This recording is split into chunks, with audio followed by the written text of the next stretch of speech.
Hi Arnel, your short-term loan application has been approved by IOG branch with 36,821. Grabe, laki ng naloan ko sa Pag-ibig.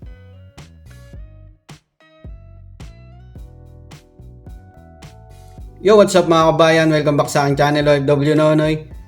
Bali, share ko lang yung naging update ng Pag-ibig loan natin, OFW Pag-ibig loan. Ayan, nag-message po sila nung January 22 pa po ito, araw po ito ng balik ko sa Saudi. Hi Arnel, your short-term loan application has been approved by IOG branch with 3,682. Joke lang po yung 36,000 mga kabayan. para mainganyo lang po kayo magbayad ng Pag-ibig at SSS. Kasi ang magiging malulong nyo po kung sakali, depende po yan sa contribution nyo. 80% po ng contribution natin yung malulong po natin sa Pag-ibig. Tapos yung naloan ko na pong pera, na transfer po kagad dito po sa Pag-ibig loyalty account ko. Ayan, galing po to ng AUB. Kukuha po kayo rin nito pagpunta nyo po doon sa Pag-ibig branch. Isa rin po ito sa requirements. And makukuha nyo po ito mismong araw na yon. Kasi dito po ita-transfer sa yung malulon nyo sa cash card. Ito po yung tinatawag na cash card. At i-share ko rin po sa inyo. Bubuksan po natin yung account ko dito sa Pag-ibig cash card at saka yung sa virtual Pag-ibig.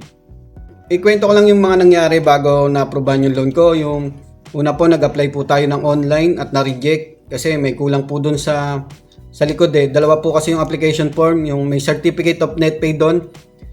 Hindi ko siya nilagyan ng details. N/A lang kasi yung para kasi yung salary net pay para po yung sa Pinas eh. Iba naman po dito sa abroad. Ayun yung sumunod na araw, pumunta po ako sa Pag-ibig branch, Caloocan. Bali, dinala ko lang yung contract ko sa Kiwa. Ayan, sa mga taga-Saudi, pwede nyo pong magamit kung sakali yung nada-download po yung contract sa Kiwa at saka yung OEC ko na rin. Pero hindi naman nakalagay doon yung sa requirements yung OEC, dinala ko lang kung sakali. Tapos nung nandun na ako sa branch, ang kinuha lang sa akin, valid ID, at saka meron doon pinapirmahan yung declaration form at saka yung form ng cash card. Bali, tatlo po yung form, application form, declaration of income, saka yung form para sa cash card. Yun lang po yung ibibigay nyo. Kasi po sa experience ko, pag hindi po tayo, marireject po talaga yung application natin online kasi dahil nga doon sa application form sa likod yung salary net pay. Kaya mas maganda po pag maglo-loan po tayo sa branch na po mismo. Okay, share ko lang yung sa virtual Pag-ibig, bubuksan po natin at saka yung check lang natin yung message ng Pag-ibig loyalty fund. card account natin. Andyan po yung details. Ayan kung magkano at saka yung magkano yung monthly na babayaran nyo at kung kailan kayo magsisimula. Punta naman po tayo sa virtual Pag-ibig natin. Makikita rin po natin doon. Sa mga wala pa pong account, register lang po kayo. May video po tayo dyan sa YouTube channel natin. Login lang kayo dyan. Ayun yung account details. Dashboard ng account nyo sa virtual Pag-ibig. Scroll nyo lang sa baba. Punta kayo ng main. Tapos multipurpose loan. Tapos view application.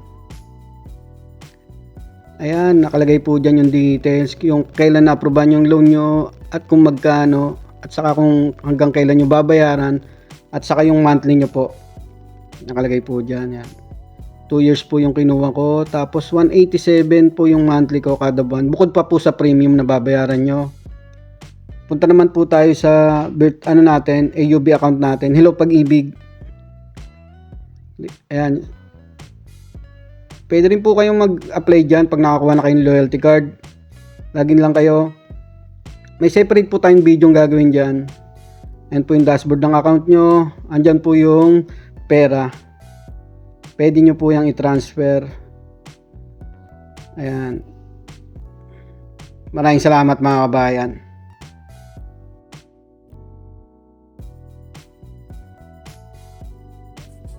Ayun mga kabayan, maraming salamat. Sana nakatulong po itong video na to. Kung meron po kayong mga katanungan, message lang po kayo sa aking YouTube channel or Facebook page, OFW Nonoy. Maraming salamat.